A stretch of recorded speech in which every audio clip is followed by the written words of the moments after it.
bring in Kathryn Rooney Vera. She is Chief Market Strategist at StoneX Financial. And Kathryn, the S&P 500, if it does close at these levels, would close at yet another record high. I'm curious to hear from you when it comes to the market conversation. We're at these nosebleed levels, yet the narrative is shifting from soft landing to stagflation, this idea that rising inflation and a stagnating economy seems more like what may be in store. Where are we in that transition of that narrative? Are we at the start of it or at the middle of it? And what does it mean for how investors allocate? It was a long, elusive soft landing. Everyone was looking for it, expecting it, Scarlett. And the truth is, I think now we're finally at that point. Now it's an issue, I think, of semantics and as well as the development of the labor market. If, in fact, this is stagflation, which is economic growth, defined as economic growth below potential with inflation above average and above the Fed's target. The IMF recently increased their U.S. GDP revision for this year to 1.9%. That's right on par with potential, so I wouldn't quite call it stagflation yet because we're not operating below potential growth, rather right at potential growth with a labor market that's, yes, weakening, Scarlett, but certainly not at wherever, we would anticipate the neutral rate for unemployment to be, which I think is about 4.9%, making unemployment neither inflationary nor deflationary. We're still below that. Even if we get unemployment rising to 4.5%, which is the most likely outcome and what the Fed anticipates, the labor market is still not in dire straits. So I'm not quite at the point to call it stagflation, although that is, as you mentioned, the zeitgeist at the moment.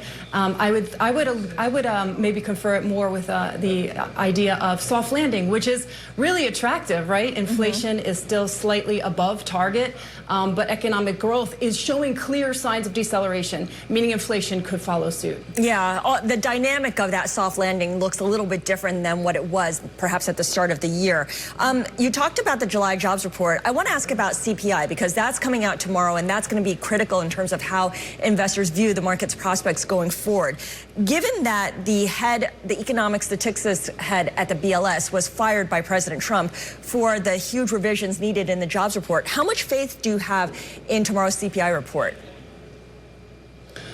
Well, I think my proprietary forecast models are boringly on par with Bloomberg consensus, so I'm not expecting too big of a deviation. I think what we should be probably looking at is the impact of tariffs on this number. That's what we economists were anticipating. Inflation would be affected by these tariffs by the back end of the summer, early autumn. So we should be seeing those inflation numbers, and we haven't quite seen them come into play yet. And even the IMF says that the net drag of tariffs on growth and inflation will be less than what the market anticipated at the beginning. I'll note one other thing in terms of market allocation and market strategies, Scarlett, which is that term premia jumped pretty significantly post April 2nd. And what we've seen subsequent to that has been very marginal impact both on economic growth, on demand, and on inflation. Combine that with trade deals and a run rate of $300 billion in net revenues on the back of tariffs.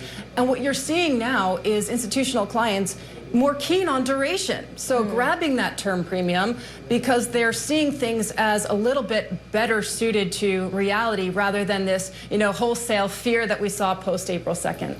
Yeah, and I'm just looking at the forecast for CPI. On a year-over-year basis, both core and the headline number are expected to accelerate by a hair, 2.8% for the headline number and core seen growing at 3%. Now, we've seen, especially with the jobs report the other week, that bad economic news did result in a bad outcome for risk assets. As investors reassess the strength or relative weakness of the economy, however you want to frame it, what is the dynamic now for how markets react to weak data versus strong data? Are we back to bad data is a bad outcome for markets, or are we back to bad data is a good thing for markets? I think, thankfully, Scarlett, we're back to a less volatile environment where we're hanging on to each headline and the market moves as a result of each breaking, top news on the Bloomberg terminal. I think we're past that. We're past peak fear, and we're back to the place where the economy looks like we're really gauging the economy based on fundamentals. So where is the consumer? What is housing looking like? And it's still completely unaffordable. I would argue that that's impact of the crowding out phenomenon and inordinate government issuance.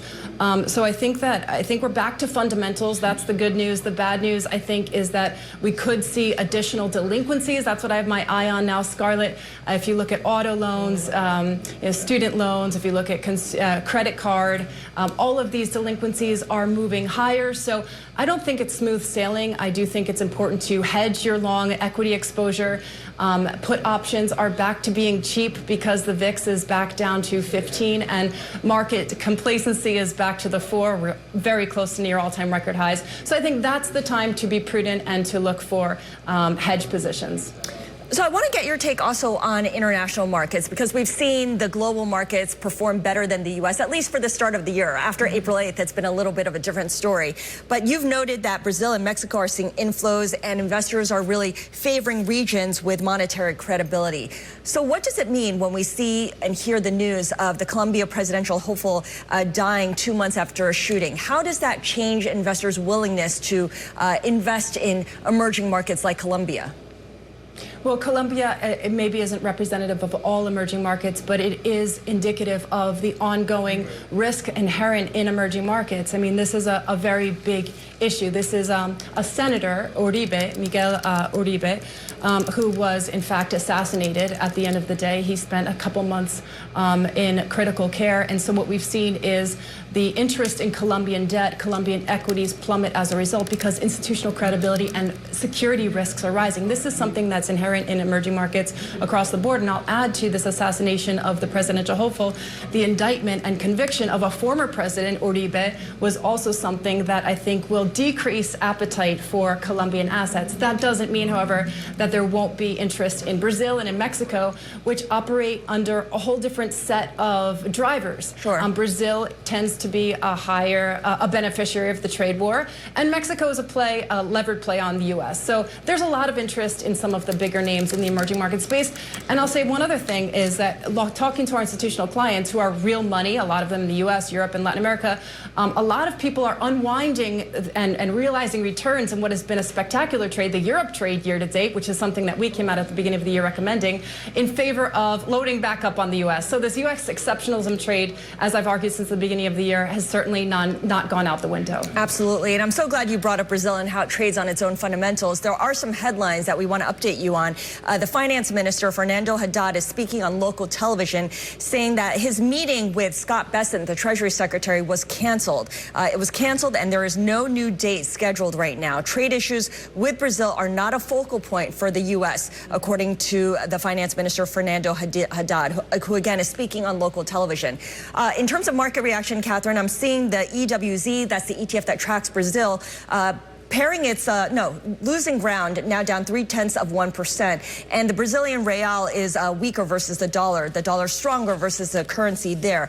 How does this change your outlook for Brazil if some kind of trade deal is long in the coming? If it's long in the coming and the markets are dropping, and as I expect there to be a change in management at the top on the political side, we have elections coming up and the current president Lula is very, very unpopular, we're more likely than not going to get a very market-friendly government in the next election. So that combined with I think the likelihood of an eventual trade deal with Brazil, we've seen this play out in many other countries. I would actually be looking for opportunities in some of these investment-grade corporates in the Brazilian space that are, for example, attached to oil and are basically effectively backed by the state. So I do think there are opportunities in downturns such as what we're seeing today. Okay, so opportunities there, but is it too early to act on that now? Do you want to wait until the elections take place, or is now the time that to kind of jump in when you can anticipate that Lula will lose ground and a successor will come along who will be much more market friendly?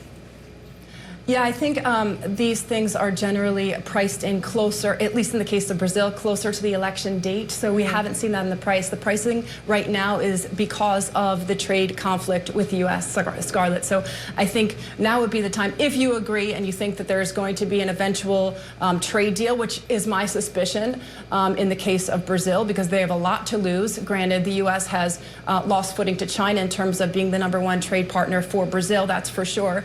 But it remains remains a very important market for Brazil. So I do think there's going to be a trade accord there. And then closer to the election day, we're going to get probably a boost in asset pricing because of this likely change. So look, I think if you're an emerging market investor, I think you should be looking at Brazil right now. I think you should be in Mexico. And I think you should be looking at opportunities in Asia as well. All right, good stuff. Kathryn, really appreciate your joining us. Kathryn Rooney Vera, Chief Market Strategist at StoneX Financial. We went around the world with Kathryn, covering the U.S., covering Latin America as well.